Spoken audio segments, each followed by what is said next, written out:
वहीं सैफ अली खान पर हुए हमले मामले को लेकर आरोपी को गिरफ्तार किया गया। आरोपी को कोर्ट ने अब 29 जनवरी तक के लिए एक बार फिर से कस्टडी में भेज दिया, लेकिन आरोपी के वकील अभी भी सवाल उठा रहे हैं कि सीसीटीवी में जो शख्स जो आरोपी दिख रहा है और जिसे पकड़ा गया है, दोनों ही अलग है। वहीं सैफ के इलाज को लेकर भी कई तरीके के सवाल इस वक्त उठ रहे हैं। जरा देखिए।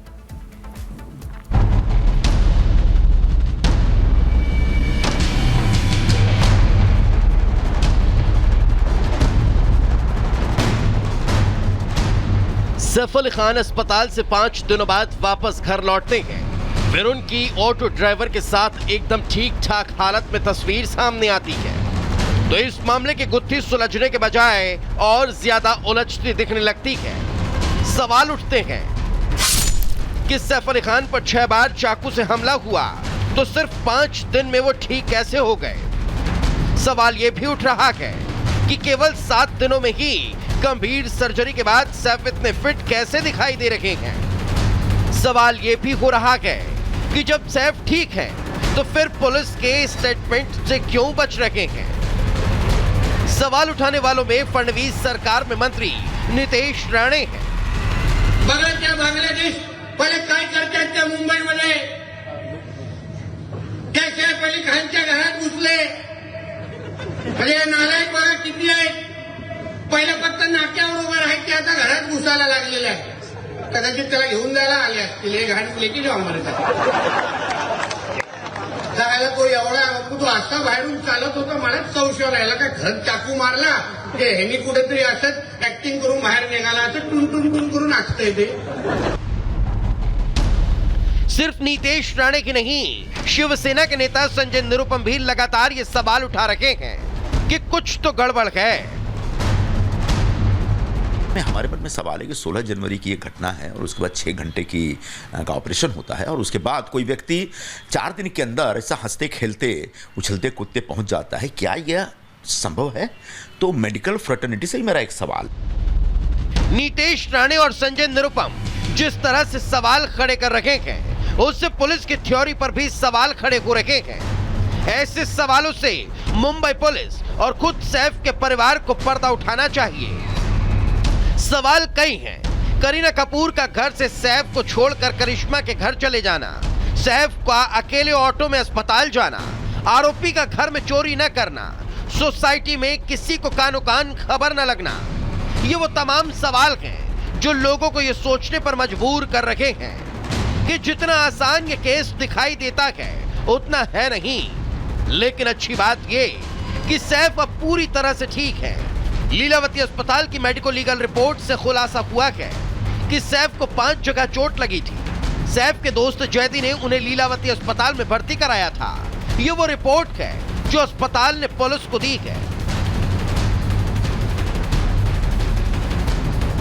Bureau report, Republic Bharat.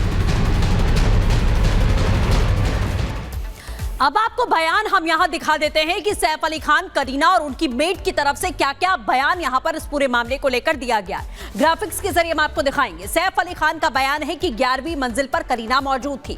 Kareena Kapoor ने कहा कि हमलावर ने सैफ पर कई बार वार किए। और मेड एफआईआर में आखिरकार क्या लिखा गया, ये आपको बता दें कि चोरी के इरादे से जो आरोपी शहजाद है वो घुसा था। सैफ अली खान ने कहा कि सैफ करीना ने मेड की जो चीखें हैं वो यहां पर सुनी जब मेड चिल्लाती है। करीना ने कहा कि डर से बच्चों को 12वीं मंजिल पर भेज दिया गया और एफआईआर में लिखा गया कि 1 करोड़ रुपए की मांग आरोपी शहजाद ने की थी। और सैफ अली खान ने बताया कि मेड की चीख सुनकर सैफ अली खान कमरे से बाहर आते हैं। करीना कपूर के बयान में कहा गया कि करीना को करिश्मा अपने घर लेकर चली गई जब ये सब कुछ वहां पर हो गया। एफआईआर में लिखा गया कि पैसे को लेकर हमलावर मेड से उस समय बहस कर रहा था। और सैफ अली खान ने बयान दिया कि सैफ पर हमलावर ने चाकू से हमला किया। करीना कपूर का कहना था कि हमलावर जेल तक नहीं पहुंच सका क्योंकि सैफ बीच में आ गए थे। और एफआईआर में लिखा गया कि मेड को बचाने के लिए सैफ वहां पर पहुंचे थे। तो बयानों में कितनी भिन्नता है वो भी आप यहां पर देख सकते हैं कि सैफ अली खान जिन पर हमला हुआ उन्होंने क्या कहा और करीना और एफआईआर में क्या कुछ लिखा गया। वही 29 तारीख तक के लिए अब कोर्ट की तरफ से कस्टडी आरोपी शख्स से यहां पर बढ़ाई गई है, लेकिन आरोपी शख्स के वकील सवाल उठा रहे हैं। क्या कुछ उनका कहना है, रिपब्लिक भारत ने खास बातचीत की, जरा सुनिए। रिपब्लिक भारत पर आरोपी पक्ष के वकील संदीप जी हमारे साथ जुड़ गए हैं। संदीप जी, आज के दिन कोर्ट परिसर में क्या क्या हुआ? आज के पीसी के लिए फाइट हुई है, पुलिस कस्टडी के लिए उन्होंने डिमांड किया 7 दिन की, लेकिन 5 दिन का ही उनको कस्टडी मिला गया। पूरे मामले में देखिए अभी कई ऐसे पेचीदा मोड़ आ रहे हैं। क्या लग रहा है कि अभी जिस तरह से आरोपी के पिताजी ने कहा कि नहीं आरोपी नहीं है, पुलिस के भी तरह तरह के कई मनगढ़ंत कहानियां जिस पर आपने भी सवाल उठाए, क्या लग रहा है कि अभी केस में बहुत कुछ सस्पेंस ही बाकी है? हाँ, बहुत सस्पेंस है। पहली बात तो इन्वेस्टिगेशन और क्वेश्चन जो रिलेटेड है एफआईआर और इंसिडेंट से एफआईआर लॉन्च करने तक बहुत सारा डिले हुआ है। इन्वेस्टिगेशन में काफ़ी कमियां आई हैं जो चार्जशीट में पता चली। लेकिन आपने जिक्र किया था कोर्ट परिसर में कि कोई भी उनके घर का सदस्य सैफ के घायल होने के बाद ना फोन किया 100 पर, ना कोई जानकारी दी, इस बारे में क्या कहेंगे?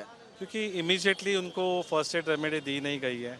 काफ़ी देर के बाद वो खुद हॉस्पिटल गए और उनके घर में सब फैमिली मेम्बर्स होने के बावजूद भी ऐसा हुआ है, तो वो बहुत क्वेश्चनेबल है।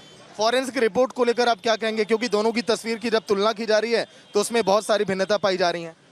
बहुत सारी फेस स्ट्रक्चर से, आई से, जॉय लाइन से, स्किन टोन से काफ़ी अलग। तो मतलब कि आप ये भी कह रहे हैं कि हाँ आरोपी या नहीं आरोपी कोई और है इसके अलावा? अभी वो prima facie evidence let the prosecution to prove. क्या लग रहा है कि इसमें कुछ और ऐसा है जो पर्दे के पीछे कहानी कोई और गढ़ा है लेकिन सामने आरोपी खड़ा है? अभी वो आएगा, वो इन्वेस्टिगेशन में आएगा और जैसे चार्जशीट में बताया जाएगा कि वो क्या है, मेन प्रूफ क्या है उनके खिलाफ कि वो है या नहीं। ठीक है, फाइनल कंक्लूजन क्या है कि इस केस में अभी कितने मोड़ आएंगे और अभी क्या आपकी तरफ से अभी आगे पेश किया जाएगा साक्ष्य को लेकर? अभी मैं बेल एप्लीकेशन में अपने सब सारे जो भी डिफेंस है मैं वो प्रूफ कर दूँगा।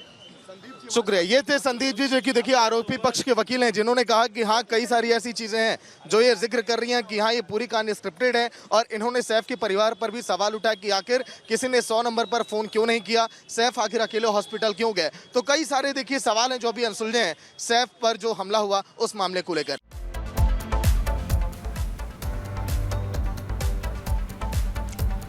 और लगातार ये बड़ी खबर हम आपको बता रहे हैं कि किस तरीके से आपने देखा, लेकिन अब आगे बढ़ते हैं और बात करेंगे बिहार की बाहुबली की। आपको बता दें कि अनंत सिंह को अब न्यायिक हिरासत में भेजा गया है, जेल उनको लेकर आया गया है। मोकामा में जो गोलीकांड हुआ था उसके बाद अनंत सिंह ने सरेंडर किया, जिसके बाद उन्हें 14 दिन की न्यायिक हिरासत में भेजा गया। तस्वीरें आप देख सकते हैं सरेंडर करने के दौरान से लेकर जब बेऊर जेल लाया गया उस वक्त तक की ये तस्वीर हम आपको यहां पर दिखा रहे हैं। ये जेल के बाहर किस तरीके से गहमी की स्थिति इस समय मची हुई है वो आप देख सकते हैं। लेकिन आपको बता दें कि किस तरीके से मोकामा में गोलीकांड होता है। सोनू मोनू गैंग के जो गुर्गे हैं वो बताए जाते हैं, वो 1-2 नहीं 70 राउंड फायरिंग करते हैं। अनंत सिंह पर अलग आरोप लगते हैं कि इन्होंने वहां सबसे पहले गोलियां चलाई हैं, जिसके बाद आपको बता दें ये बड़ी कार्रवाई की गई और अनंत सिंह ने खुद ही सरेंडर किया। प्रकाश जी हमारे सहयोगी इस वक्त सीधा हमारे साथ इस वक्त जुड़ रहे हैं। प्रकाश जी, बड़े सवाल हैं और बड़ी गुत्थी है, और सबसे बड़ी बात यह है कि सवाल ये उठाए जा रहे हैं कि इससे पहले पप्पू यादव ये कह रहे थे कि जो हमला करने वाले हैं जिनके बीच में ये पूरा विवाद हो रहा है वो तो मीडिया के सामने है, और आखिरकार सरेंडर हो जाता है। देखिए, बड़ा हास्यास्पद हुआ इस बार कि 2 गिरोह है, दोनों गैंग चलाते हैं। एक अनंत सिंह भी अपना गैंग चलाते हैं और सोनू मोनू नए उभरते हुए गैंगस्टर हैं, और दोनों गोली बारूद चलाने के बाद मीडिया में आकर खुलेआम बयान देते हैं। उसके बाद तेजस्वी यादव हमलावर होते हैं। उसके बाद सरकार की नींद खुलती है कि फजीहत हो रही है, तो पहले सोनू को गिरफ्तार किया जाता है सुबह सुबह, और उसके बाद अनंत सिंह पर भी दबाव बनाता है, क्योंकि अभी तकनीकी रूप से उनकी पत्नी आरजेडी के एमएलए हैं, लेकिन उन्होंने परोक्ष रूप से समर्थन दिया हुआ है जदयू को। तो सरकार उनको कहती है कि आप सरेंडर कर दीजिए, और सरेंडर करा के फिर 14 दिन के न्यायिक हिरासत में भेज दिया जाता है। संभवतः न्यायिक हिरासत जैसे ही ख़त्म होगा उसके बाद उनको बेल भी मिल जाएगा, क्योंकि बहुत बड़ा कोई जुर्म नहीं हुआ है और किसी की हत्या नहीं हुई, कोई हताहत नहीं हुआ है। लेकिन ये आपसी वर्चस्व की लड़ाई अब यहाँ से आगे बढ़ती चली जाएगी, क्योंकि बिहार में आने वाले दिनों में अक्टूबर-नवंबर में विधानसभा के चुनाव होने हैं, और ये आपसी रंजिश जो है, ये मोकामा का जो एरिया है टाल का, वो पिछले 50 साल से एक ही जाति के लोग जो हैं जातीय संघर्ष और आपसी संघर्ष में उन्माद करते रहते हैं, और वर्चस्व की लड़ाई वहाँ ठेका टेंडर को लेकर तमाम तरह की बातें हैं जिसको लेकर वर्चस्व की लड़ाई होती है। और सोनू मोनू गैंग चूंकि यंग है, अनंत सिंह 68 साल के हो चुके हैं, तो अनंत सिंह अपना दबदबा और वर्चस्व दिखाने के लिए गोली चलाया उन्होंने पहले। उसके बाद दोनों का आरोप प्रत्यारोप है कि पहले किसने गोली चलाया। बहरहाल गोलियां चली। ये बिहार में बहुत दिनों बाद देखा गया कि इस तरीके से गैंग वार ओपनली हो रहा है और लोग शूट कर रहे हैं, वीडियो बना रहे हैं, तो ये चिंताजनक बात है।